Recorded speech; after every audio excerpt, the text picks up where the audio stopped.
पढ़ाया और कक्षा 7 में भी पढ़ाया, सम संख्या किसे कहते हैं?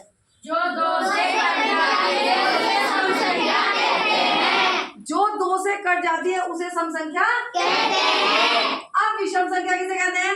जो 2 से नहीं कटती उसे विषम संख्या कहते हैं। क्लियर हो गया आपको बात? जी। सम संख्या भी क्लियर हो गई और विषम संख्या भी क्लियर हो गई। ठीक, आपको ये बताना है कि क्रमागत भी जानते होंगे, जो क्रम से आ रही, जी मैम। है ना? जैसे आप प्रेयर में लाइन लगाते हैं तो आप छोटे बच्चे आगे और फिर बड़े बड़े पीछे रखते हैं ना? जी तो क्रमागत यानी क्रम से आने वाली संख्याएं। अब उसने क्या है? क्रमागत सम संख्याओं का योग। इसके लिए एक फॉर्मूला बता दे रही हूं मैं आपको कि n यानी कि कितनी वो संख्याएं हैं। 4 हो तो 4, 5 हो तो 5, 7 हो तो 7, n और n+1। और मैंने आपको ये भी बताया था कि जहां पर कोई चिन्ह होता है वहां पे काय का चिन्ह होता है? तो n × n+1। आप देखिए उदाहरण से कैसे, मान लीजिए ये प्रथम 5 सम संख्याओं का योग। ठीक है, प्रथम 5 सम संख्याओं का योग। अब n कितना हो गया? 5। शाबाश, n कितना हो गया? 5। और n+1 कितना हो गया, कोई बता सकता है? 5 + 1। हाँ, तो 5+1 कितना हो गया? 6। कितना हो गया? 6। यानी कि इससे अगली संख्या उन दोनों की गुणा कर देंगे। 5 छंग कितने हो गए? 30। कितने हो गए? 30। यानी कि प्रथम 5 सम संख्याओं का योग कितना होगा?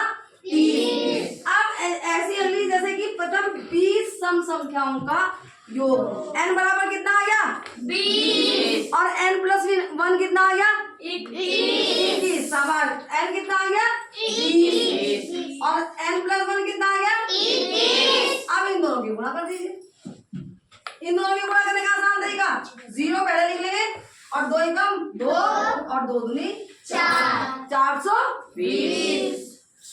अब ऐसे ही अगला, प्रथम 8 सम संख्या, सम होनी चाहिए, प्रथम 8 सम संख्याओं का योग, n बराबर कितना आ गया? 8। और n+1 कितनी आ गई?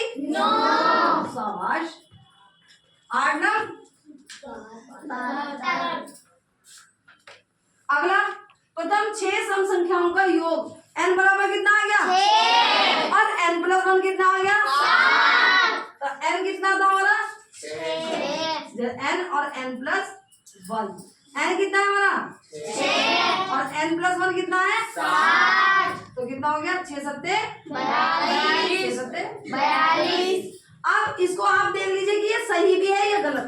मैं आपको उदाहरण से यहाँ समझा देती हूँ। जैसे प्रथम 5 सम संख्या है, पहली सम संख्या कितनी कौन सी होगी? प्रथम 5 सम, पहली सम संख्या कितनी होगी? 2। पहली सम संख्या कितनी होगी? 2। अगली सम संख्या 4। तीसरी 6। चौथी 8। और पांचवी 10। इनका योग ही तो बताना हमें, जी मैम। है ना? यानी कि जोड़।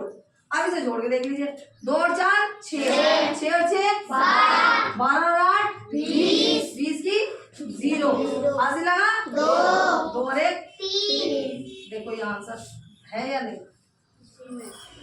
आगे नहीं आ गया? तो सम संख्या ही लेनी है, विषम संख्या नहीं लेनी। इसके लिए फॉर्मूला आपको क्या याद करना है? n × n+1, यानी कि जितनी संख्या दी हुई उससे अगली संख्या, उसको गुणा कर लेंगे, आपको उसका टोटल पता चलेगा।